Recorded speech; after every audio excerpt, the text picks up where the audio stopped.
ნამდვილი არჩევნები გაიფორმა ქართულმა ხალხმა ემიგრაციაში 80% აიღო პროდასავლურმა ოპოზიციამ და 10% აიღო ეგრეთ წოდებულმა ხელისუფლებამ.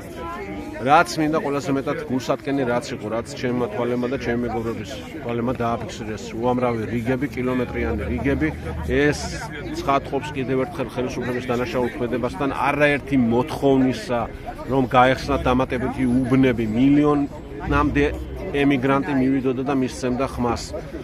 ეს მიზანმიმართულად არ გააკეთეს, ვინაიდან და რადგანაც მათ ისე როგორც არაფრის ეშინიათ ქართული ემიგრაციის. მოგიწოდებთ ემიგრანტებს. ჩემო მეგობრებო, დღეს არის დრო იმისა, რომ ჩვენი ქვეყანა დავიბრუნოთ.